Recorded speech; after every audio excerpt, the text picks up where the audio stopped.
On this episode of Narcissist Apocalypse, we talk with an abuse survivor named Elizabeth. And Elizabeth was in an abusive relationship with an altruistic narcissist.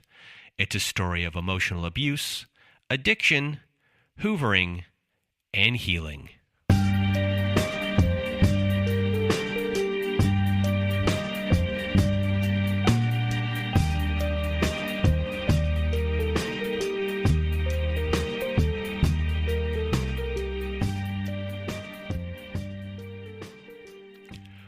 Welcome to Narcissist Apocalypse, everyone. I am Brandon Chadwick, and today you are going to hear a classic episode. It is an early episode from the year 2019, and this episode is with someone named Elizabeth, an abuse survivor named Elizabeth, and Elizabeth is going to be coming back to do a follow-up episode in a couple of weeks, in a few, 2 or 3 weeks.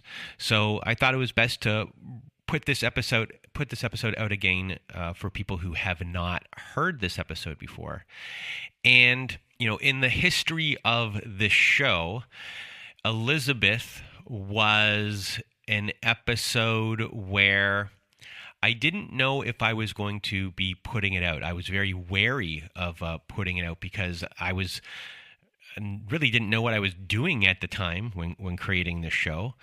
And there was no format at all. And you notice in the show that the format of the show is completely different from what it is now. And the one thing that I did learn was that, Elizabeth was talking from, it was all emotion. And the emotions were so overwhelming that I thought it was going to trigger a lot of people. And I didn't know whether to put this episode out because, as I said before, I didn't really know what I was doing. And I was concerned about the outcome and how people would take it if it was just going to be too much. But we put out the episode, and the reaction that we got from this episode was huge. And in the history of this show, the number one requested person that people wanted to get in touch with, specifically within the first 2 years, was Elizabeth. And that really made me think about when we're telling stories. I always like to tell people that a story is a story is a story is a story. And what I mean by that is you can have a story, but if you're able to dive into your emotions and how you are feeling while these things are happening, while you're in these situations, when manipulation tactics happen, when the abuse happens, and how things are smoothed over. If you're able to really deep dive into your emotions and your feelings, people can connect to that. They can connect to you because not everybody's story is the same. But a lot of the times your emotions that are connected to everything are the same. And people can connect to those emotions and those feelings. And with Elizabeth, she was a real live wire. And it's why she became, for the first 2 years, the most requested person people wanted to get into touch with. And I'm not someone who's going to be freely doing that. There's a responsibility on my end of for the people that have been on the show that sometimes they don't want people to get into touch with them. But there was one person who I did put into contact with Elizabeth, and that person I hopefully will be on the return episode as well, because what happened after that, after those two got together, those two became very fast friends and good friends and helped transform each other's life in the aftermath. And I think that's, a big part of this show, where people are able to connect and hopefully connect with a group for support. If it's not our group, it could be any group, people that have been going through the same things, and they can become friends and also just really good support networks as well. So, this episode with Elizabeth really changed a lot about how we started to do the show and to really think about feelings more and emotions more and having the guests on the show talk more about their feelings and that be a really big part of it because the more you can give language to feelings, the more it can give someone who's going through something language to their feelings as well that they've not been able to do before. And I to me that is really important so they can tell themselves what's going on within them, but they can also translate it hopefully to someone else, and that person might be able to help them as well in giving this language and the emotions and labeling them and really deep diving on them. To me is a really big part of the show. And something you'll also notice within this episode is, as I kind of stated before, this was really early on in the show and in this podcast, and names were different. I called myself Chad the Impaler. That's a long story, everybody, but there was a reason for kind of what was going on. Everything was a little looser because we didn't really have a format at all during this time. We just kind of went, and what we recorded kind of went on, and we started gaining steam, and Elizabeth was a big part of that, and Elizabeth is just a big part of shaping the eventual kind of format that we do use now, which is always going to be a changing format. And one of the things that I have started to notice that maybe I've become a little too clinical. Maybe I'm thinking that in my own head, but maybe I'm too into the like how we kind of do things and need to loosen up as well. Be a little bit more free and open with how we do things and change things. So if anyone has any ideas of any thoughts or changes they want, send them our way, and we'll always take a listen and a read. And a couple more things that I just want to nostalgically, did I say that correctly? Nostalgically talk about. And it really just seems like it was yesterday that this show was created, and we're coming up on 4 full years very soon, and hopefully we'll have my old pal Melissa on the show for our 4-year anniversary. And for this specific episode with Elizabeth, I remember exactly where I was sitting during this recording, and I usually move around to different places when I do recordings, but I just so vividly remember, doing this recording, where I was sitting, and also after the recording was over and when I was done editing, like all of the pacing that I was doing in my apartment, going back and forth, like contemplating how people might react to Elizabeth. And I'm sure many of you have heard the ads that are on the show, and that I do have anxiety issues. So I did a lot of pacing on this one before I released it. And another thing about this episode has to do with the person who wrote in about the show, one of the many people that have written in about Elizabeth, and that is her sister from across the river, aka Rebecca. And I also have to thank Rebecca as well. A big, big thank you to Rebecca. And hopefully Rebecca will be with us when we do record. And with Rebecca, I received lots of emails from Rebecca, a lot of them. So Rebecca was impossible to forget, and she was learning what had happened to her, and her enthusiasm for the learning and everything that was kind of going on. It was like all these aha moments all the time with her, and she was emailing me these aha moments of what was going on. And I'd get, updates here and there about what she was learning. And sometimes she'd send me these acronyms that she created. And one email that she sent me had a bunch of these why type questions. And some of them were like, why does the victim blame themselves? Or why does the victim suffer in silence? Or why does the victim get isolated or feel isolated?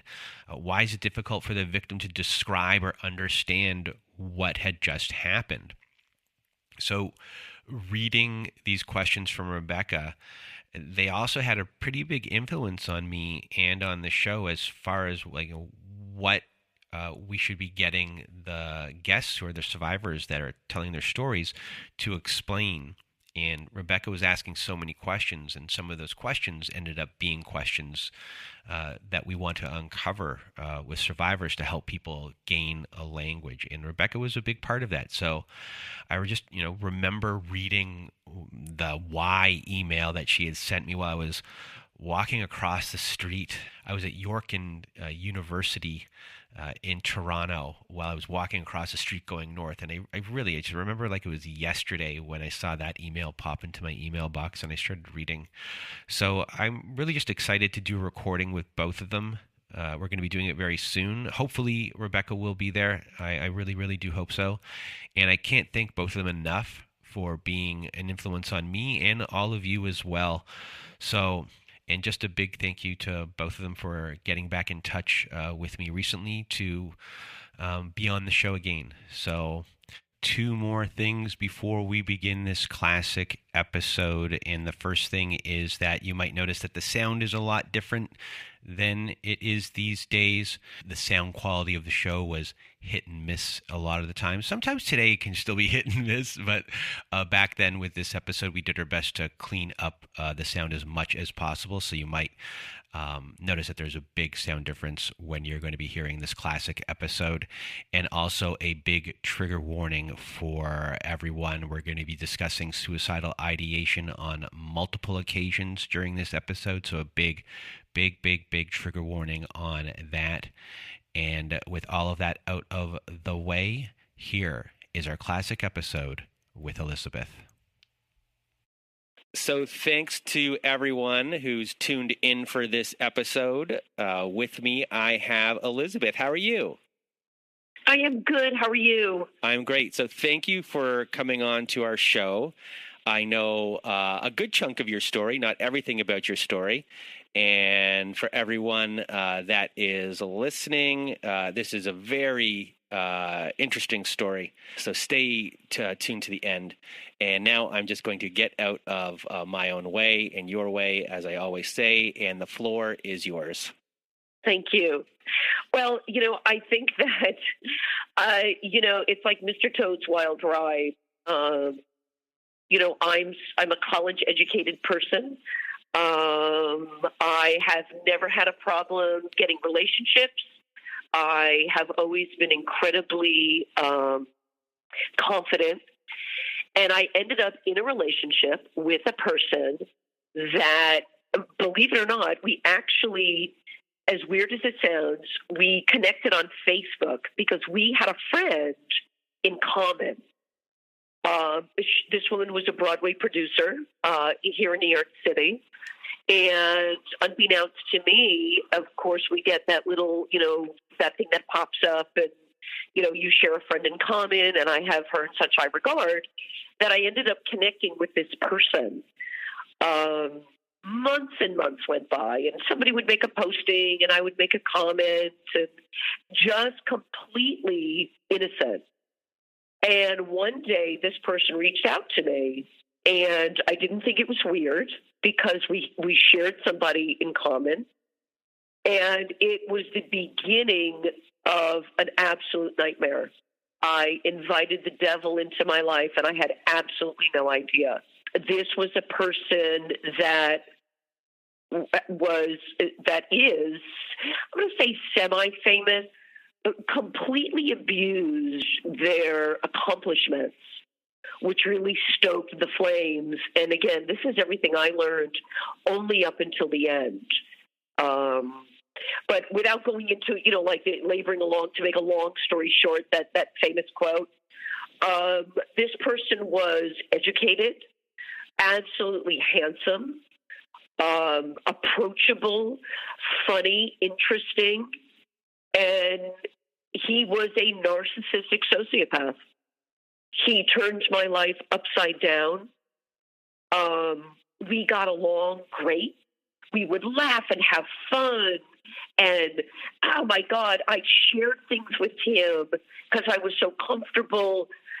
The biggest everything I could have done wrong, I did wrong. I know that there were little things would pop up, but he was so manipulative, He was so good at what he did that I couldn't wrap myself around the fact that somebody was that screwed up, like that twisted. And he was really twisted. It took 2 years. We were in a relationship. And he lied about, I look back now and I was literally on a mental vacation.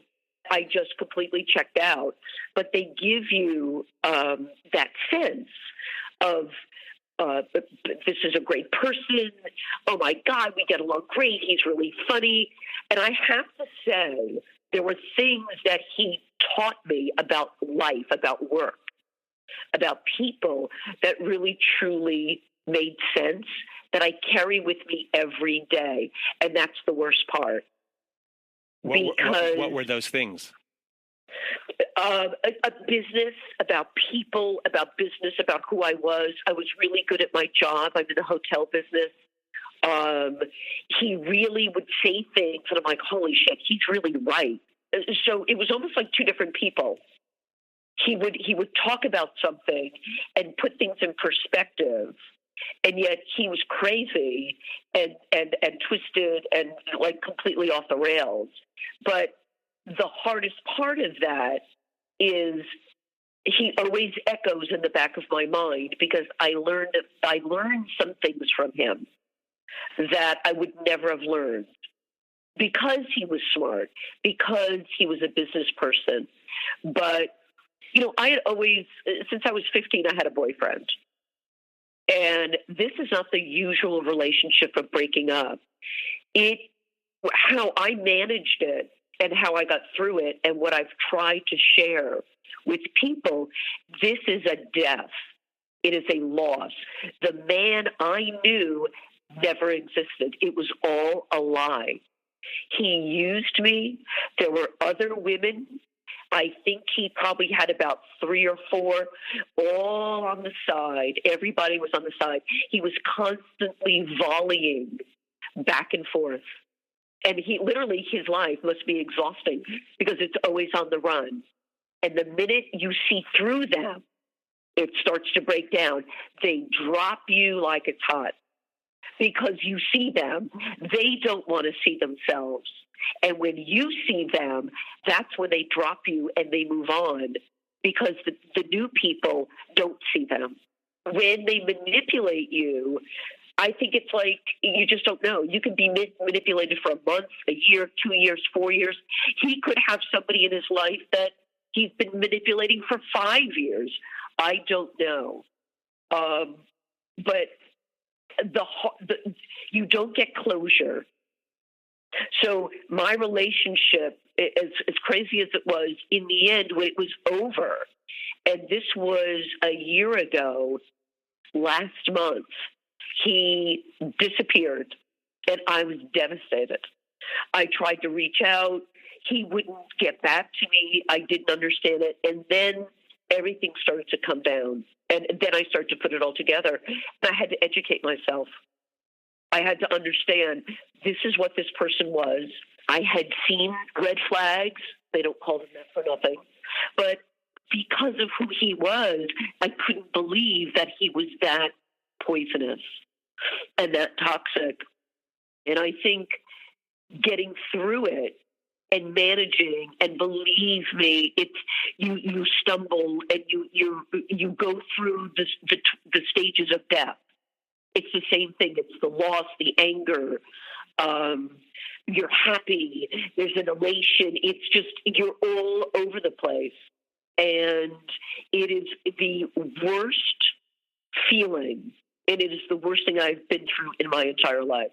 And it was worse, as weird as it sounds, than when my own father passed away a couple of years ago, because I thought this was someone that I was going to spend my life with.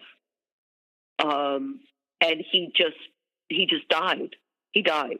And that's what I try to share with people is think of your relationship and think that he left you, got in the car, was driving to work, and was killed in a car accident. That's literally what I would tell my friends how I got through it, because it didn't exist. The relationship was never real. It was all a lie. All of it, everything. The intimate details, the things I told him, it was all, it was very interesting about, there's covert narcissists and then you've got the narcissistic sociopaths. He literally had a log in his head of things I said, things I did, only to use it against me and manipulate me in the most twisted way. And going forward, and just sort of like flash forward how I get through it now, is there are days that I still say, what the F what was wrong with me? And it'll come out of nowhere. I'll be walking down the sidewalk and I'll laugh to myself and be like, what is wrong with you? It just, it doesn't happen as much, but it still happens to this day. There's this, you never get closure.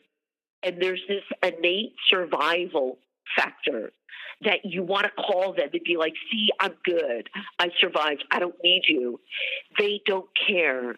He didn't care about me. If I called him and said I'm in the hospital and they amputated both my feet, he doesn't care.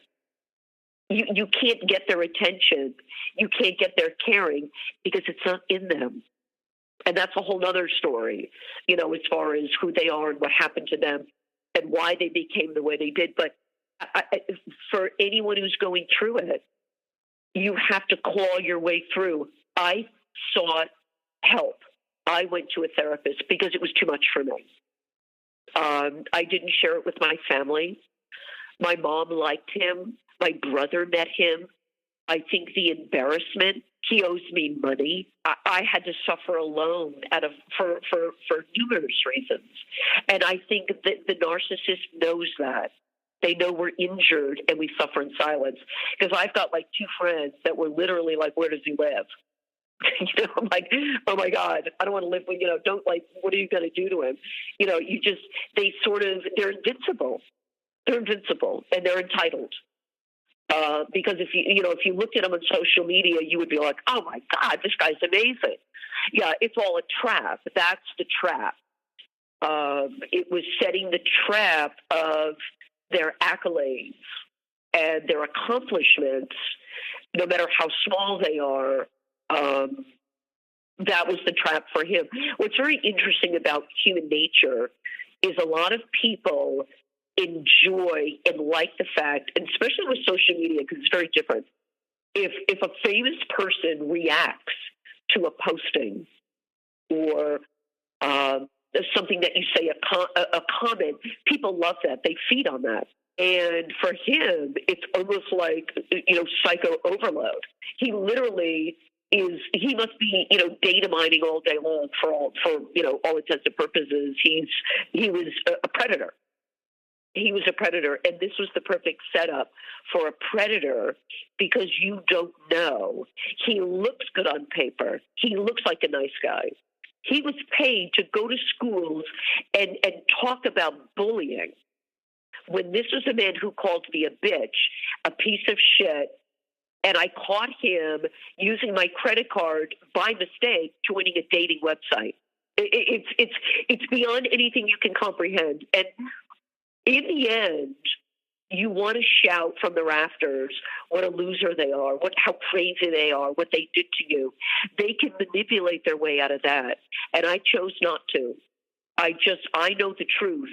And I chose to just fade away in silence because it didn't matter. And it brings up, people that date famous people that know what they're really like, and people come forward. Bill Cosby is a perfect example. So many people were abused, but they don't come forward because people don't believe them. And when you're with a narcissist, you want people to see, you're like, oh, this guy's crazy. It doesn't matter. Nobody will believe you. We were ensnared. I was a victim. It's no different than me being mugged on the streets of New York City. I was a victim. I was abused psychologically, emotionally, financially. And he will just go through life thinking, not looking around in the apartment going, wow, She paid for all this. He's entitled to it. Narcissists feel they're entitled to everything they have. They will never apologize. They'll never say, look, I'm really sorry for what I did to you. It doesn't happen. In some cases, I've heard that, and it was a ploy to get somebody back, and then the cycle started again. Mine didn't do that because of who he was. He had just a treasure trove of unsuspecting people. And probably to this day, all these people, they have no idea. They're no different than I am. And it's really horrible. So I'm thinking to myself, when I'm out to dinner with him and, ooh, we look good and everything's great, someone's going, oh, I know him. That poor girl, she has no idea.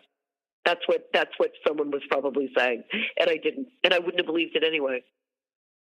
Hi, everyone. I just binged a podcast called Nobody Should Believe Me, and it was amazing.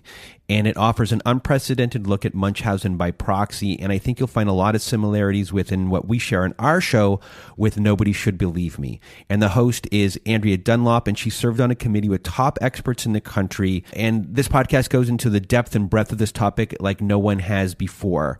And personally, I found this podcast to be riveting. It's educational, the pathology of everything on there. My brain was just buzzing. I got goosebumps a lot. And I've heard a lot of stories, but this one goes into depth in a way that I haven't heard before. And Andrea really does a fantastic job. It's just a very well done podcast. So binge all 8 episodes of Nobody Should Believe Me Season 1 wherever you listen to podcasts today. That's the worst part. Yeah, people who are in the trance at the beginning will not. That you won't listen.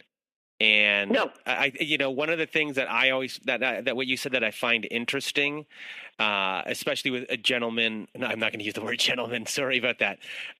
With the narcissist that you were dating, he was famous or semi-famous. He had a lot of things going for him.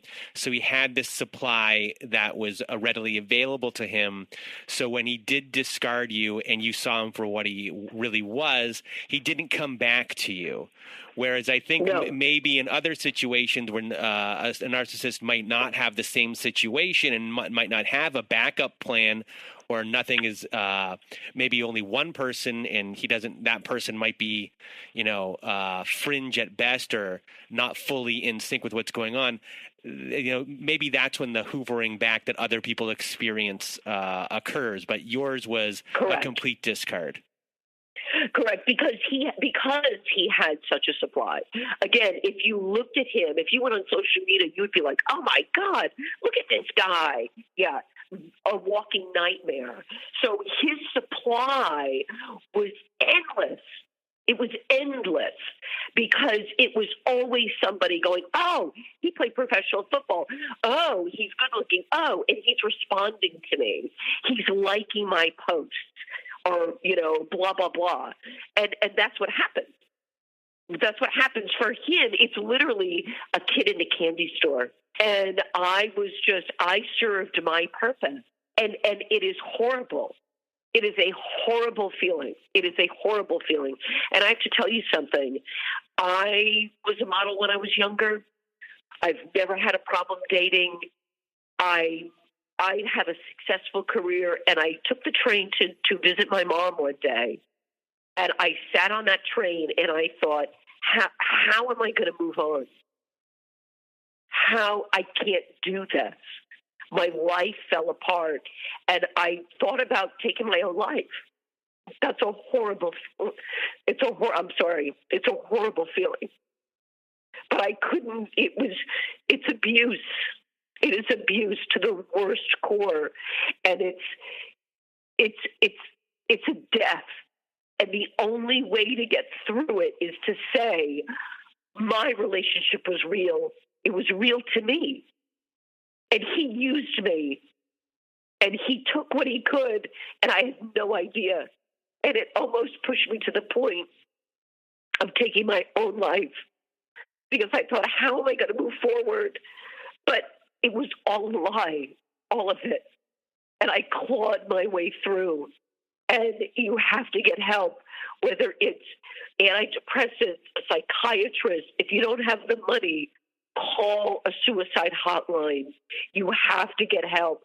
This is bigger than a relationship of just like, oh my God, we didn't get along anymore. We broke up. He dumped me. There's no closure. They literally evaporate. They evaporate. It's gone.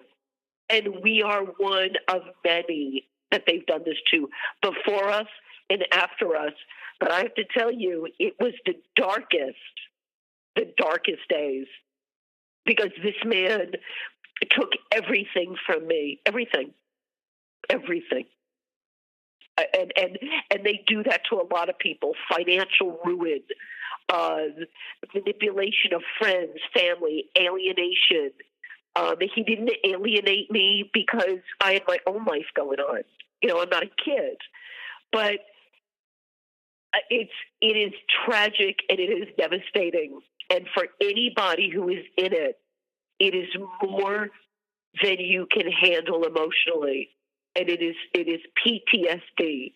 That is what we suffer from. We have been a victim. As I said, it's no different than a mugging. If somebody punched me in the face and stole my purse, it's the same thing. And every day that I walk out on the street of New York, I look and I think, am I going to see him? That's how much trauma it is.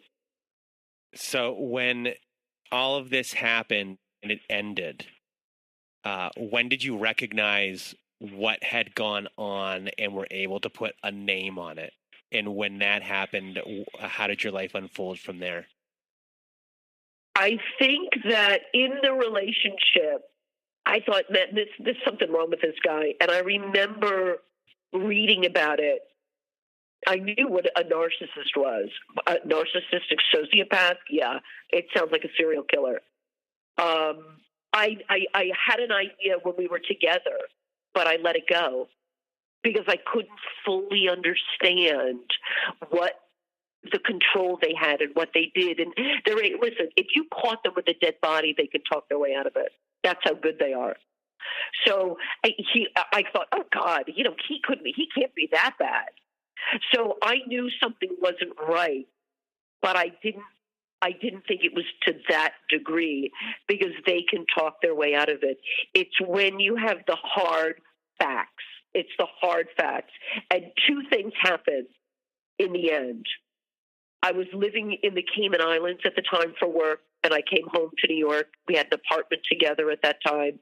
And the things I put in this cabinet were under the sink in like a docket kit, like the shaving kit for men. He took my stuff out so somebody didn't see it.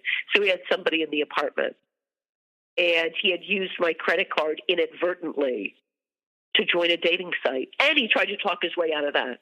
That's how crazy. What was his excuse on that? Oh God, he couldn't.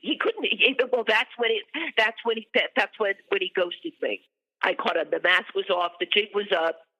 I caught him on a dating website, and that's generally what a narcissistic sociopath. It's very interesting. You can be a different age, a different color, a different race. They have the same MO, and when the mask starts to crack and you start to question or see things, that's when they go into a tirade. He would go 0 to 60 in 1 second. In 1 second. And that's when it all started to come down. And the website, the dating website, was the end. That was the end. And he had ghosted me. And it was months. He wouldn't talk to me. And if I talked to him this day, which I don't, if I did, he would say, "You are so mean to me. Look what you did to me." Literally, that's what he would say. It's all about them, and it's their life, and they're the victim. And I remember saying one time, don't be the victim, and that sent him through the roof, because they've heard all this shit before. I'm not the first, and I'm not the last. If again, for anyone who is ensnared in this trap, it's human nature to say, "What is wrong with me? How could I do this?" The abuse continues because you abuse yourself. You say to yourself, how could I do that? What's wrong with me? I can walk into a room and be like, oh, that guy's cute. Ooh, and go up and probably get his phone number. No, doesn't matter. Doesn't matter how pretty, how smart, how educated. Nothing matters. We are all victims. We were a victim of a predator. I was sought out. He tested the waters with me. We shared a friend. I never told that friend because she may not believe me either. It didn't matter in the end. So I think in the survival mode, you can't. It's normal to want the world to know how horrible they are. Like I said before, it's normal to want them to know, I survived. Look at me. I don't need you. My life is so great. You have to get that out of your system because it doesn't matter to them. We're normal. A normal person would do that. They don't see it like that. Their world is not the world we see. It's like looking at a painting side by side with them and saying, what do you see? Well, what do you see? They don't see life. And that's what I couldn't understand. I couldn't understand that people, and I can't say they're that evil. He is who he is. You have to educate yourself. It was very hard for me because I couldn't find a podcast or information where it made me feel validated. And that's the key. You have to feel validated. We are survivors of abuse, a different form of abuse. And that's something you have to get in your head. And I have spoken to many people that have tried, well, he doesn't talk to me. He doesn't do that. No, they don't. And he didn't talk to me. They won't talk to you. Because I served my purpose. We served a purpose. They threw us away and they moved on. And like you said, if you don't have that supply, whether you're famous or if you're a musician or a professional athlete, if you don't have that supply, sometimes they do come back because they need that. Mine had endless supply. Oh my God. It was like an all-you-can-eat buffet for him. And I was left with my life upside down. Clawing my way through. So when you clawed your way through, what was the process, I guess, step by step of how you got to where you are? And how long has it been? And how did you get to where? It's been a year. So from that point to now, what has occurred on your healing process? It took, it took a year. And this went down in May of last year. Mm-hmm. I kept trying to reach out to him May, June, July. I would go through life literally down the street, and it was like a movie. It was like watching myself. My life was black and white. There was no color in my life. There was no love in my life. There was no happiness in my life. I have some great friends. I have an amazing mom. I have a brother who's a pain in my ass, but he's there. I've suffered in silence. Every day was heartbreaking. I couldn't talk about him without crying. I reached out. I would try to reach out. That slowly started to dissipate until December. And I saw him in December. And I was like, look, I don't want to be at odds with you. Now, he owed me money. So I didn't know how I was going to get it. He owed me money. He owed me $12,000, actually $15,000, not including some furniture. And I was trying to, I don't know what I was trying to do, but part of me wanted the money. Part of me wanted to see him. And it was before Christmas, and I met him in the city in a restaurant, and everything was fine until I said something he didn't like, and he screamed at me and he stormed out. And I'm like, wow, this is mess. This is fucked up. That was in December. And I think I'm trying to think now. So again, fighting through it. It's an addiction. Like not texting him was like an addiction. It was like saying, "Oh my God, I'm not going to drink" or something. It was like, yeah, it's horrible. It was horrible. So I kind of like went back. I think I saw him 3 times in the year. And every time I saw him, it solidified that he was absolutely out of his mind. But I wasn't strong enough.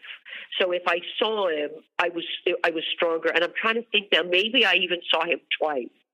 The last time I saw him was in February. That was the last time I saw him.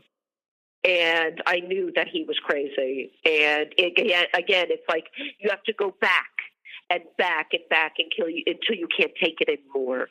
And the pain was there. And I think what I was trying to do in seeing him, in reaching out, was getting that closure or that something. I was looking for something that I was never going to get.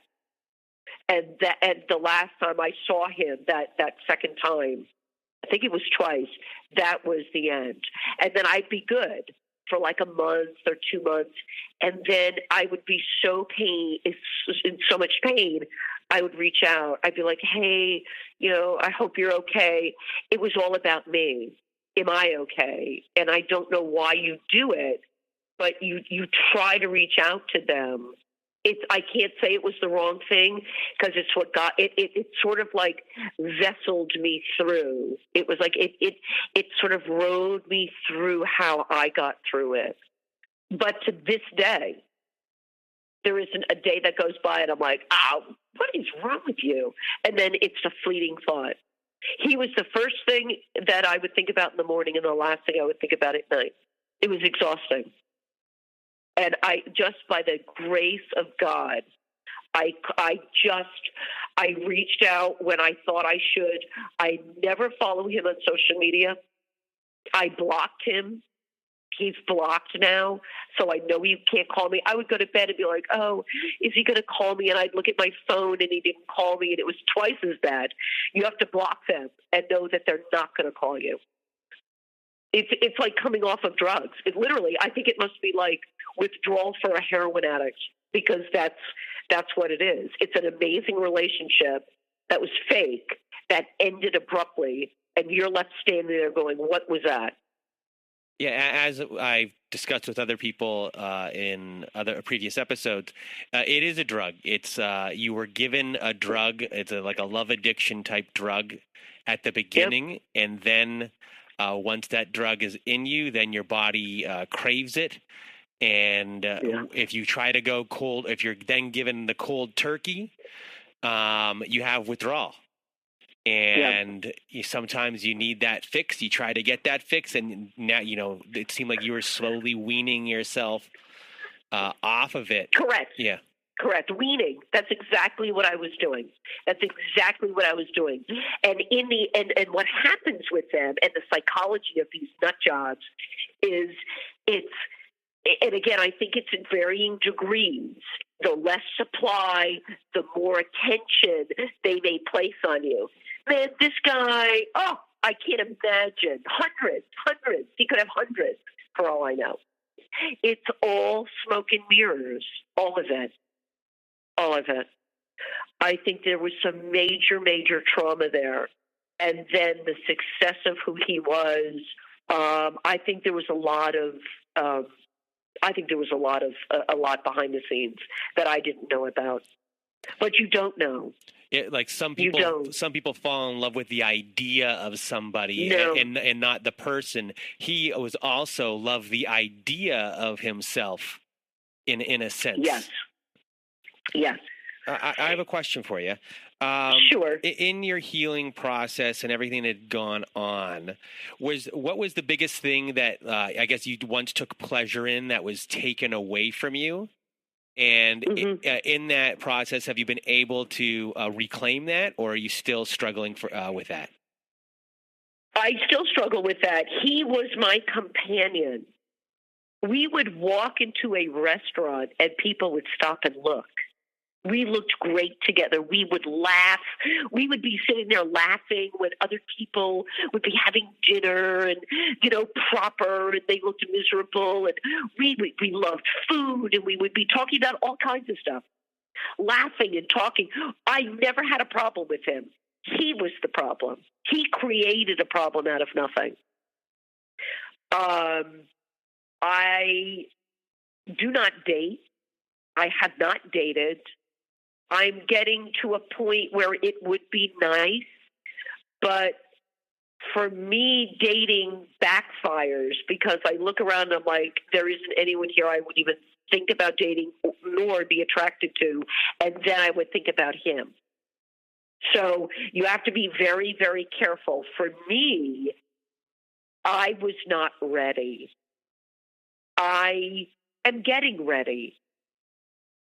But I have to be honest with myself. It was 2 years of dating and 1 year of healing.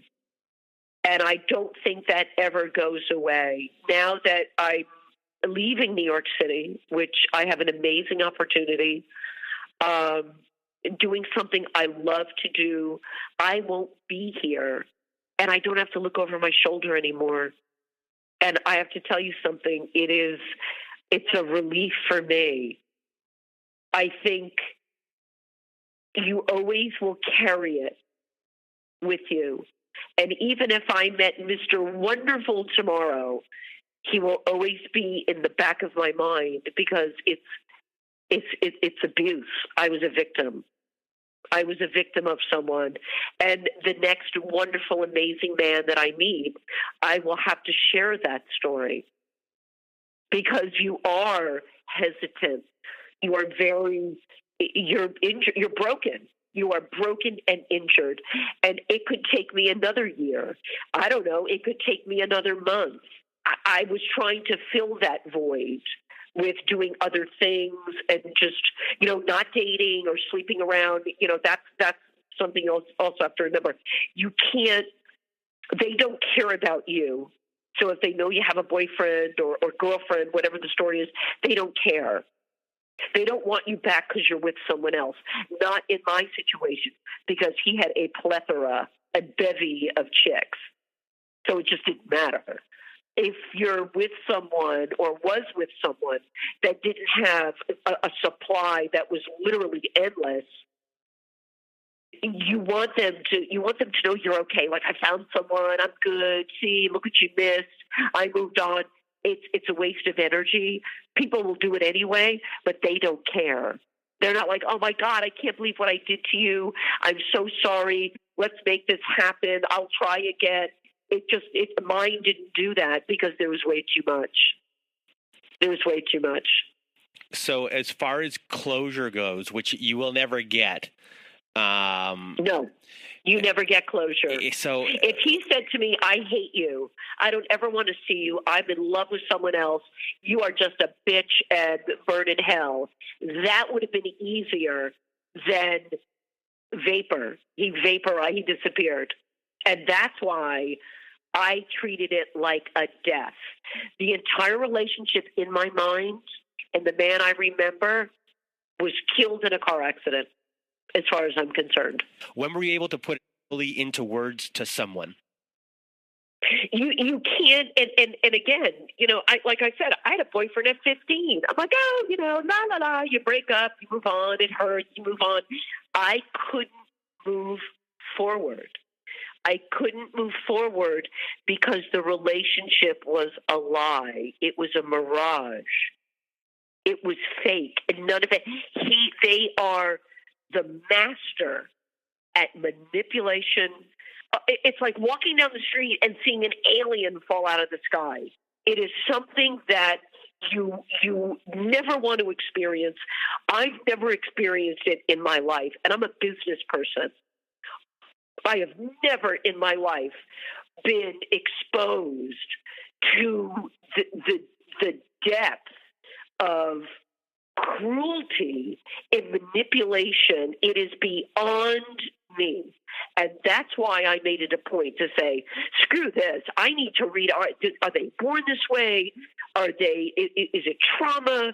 Like, I had to find out what makes a person be able to do what they do and move forward. And it's funny because this is how I think of it. You think of a crowd of people at a stage, and a famous person is singing on stage. What they will do to get through the crowd, they will stab, kill, push. They'll do anything they can to work their way right up to the front. And once they're there, they're there. They won't look back and be like, oh my God, look what I did. They don't see it. They do what they need to do to get to where they need to be.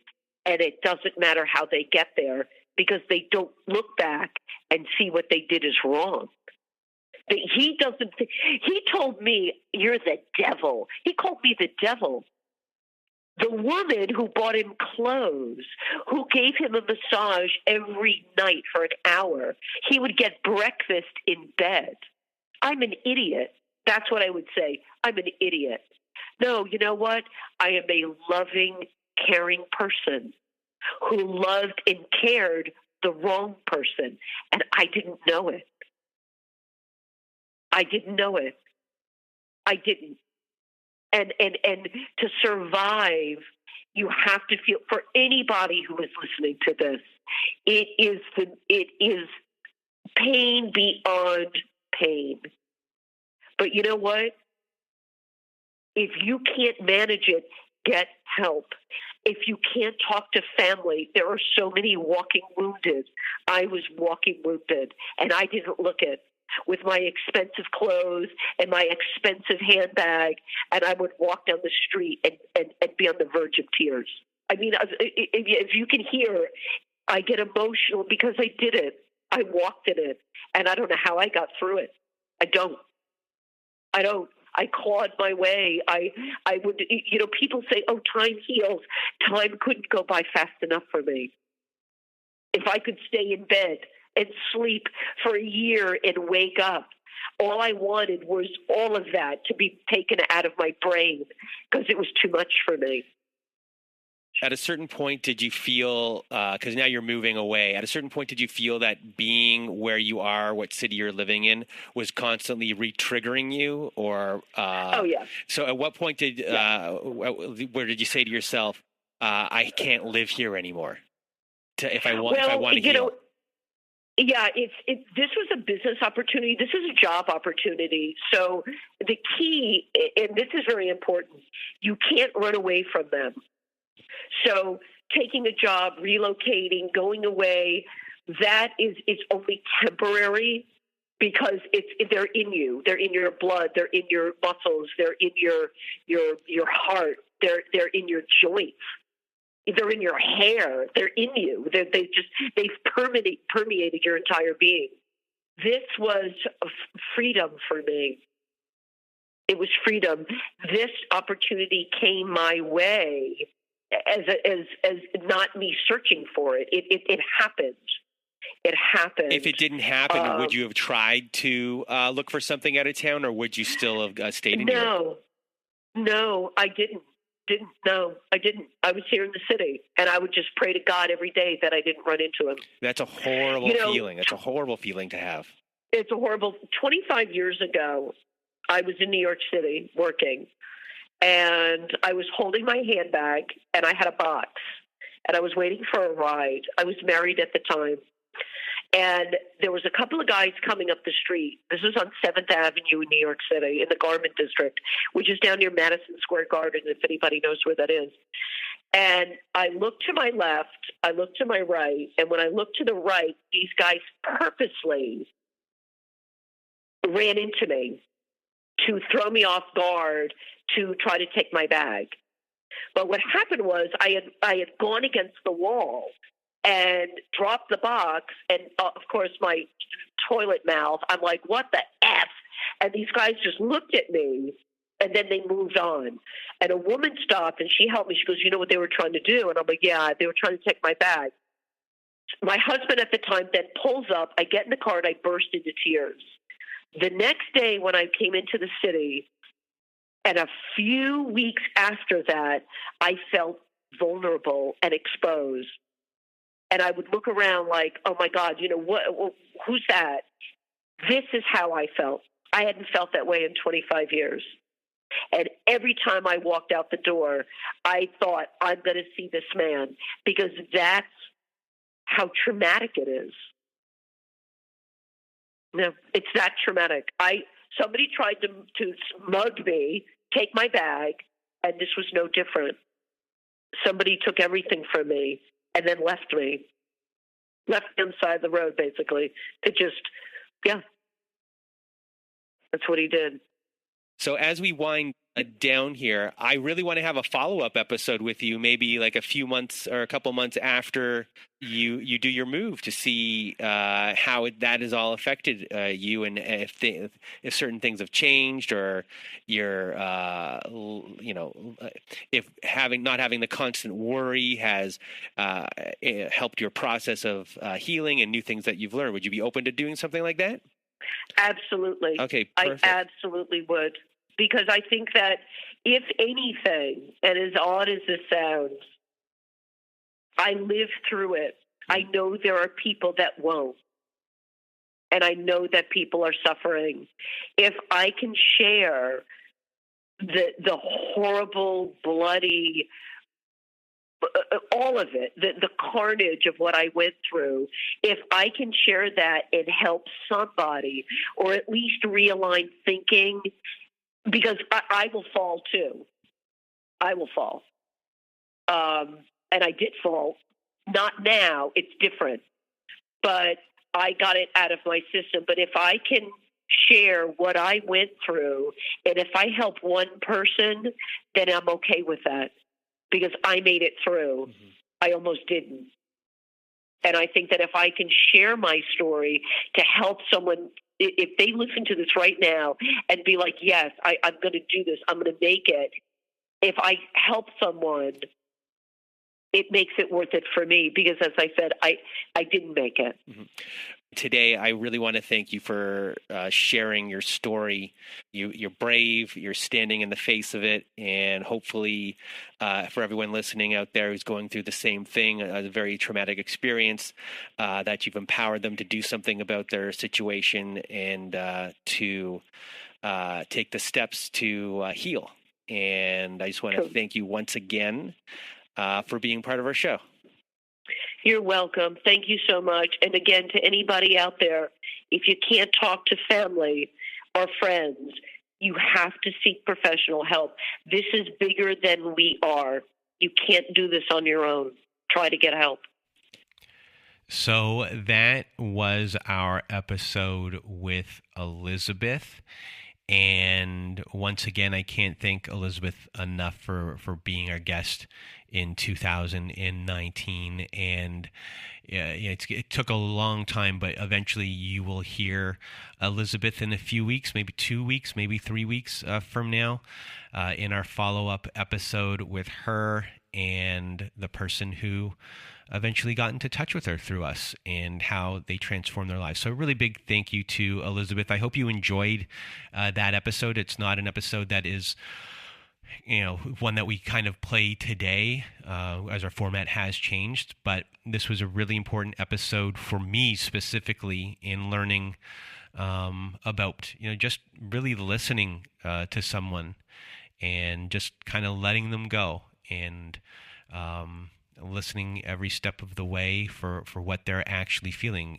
And Elizabeth, I really just can't thank you enough. So with that being said, if you want to be a guest on our show like Elizabeth was in 2019 and will be again in 2023, please do go to our website at narcissistapocalypse.com. Top of the page, there's a button that says guest form. When you click on that button, it takes you to our guest form page. And when you're there, please do read all of the instructions and either send us an email at narcissistapocalypse@gmail.com or fill out our guest form and press the submit button. And please do send it in the format that we ask for.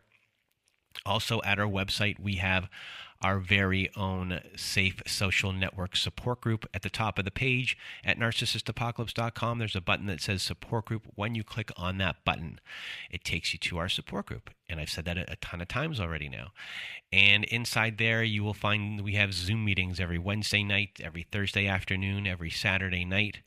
Also, we have forum boards for you to post on to get validation, get support from your fellow survivors out there. We have ad-free episodes, and we have episodes that never made it to air as well. So please do join our support group today if you need support. And if you need even more support, please do go visit our friends at domesticshelters.org.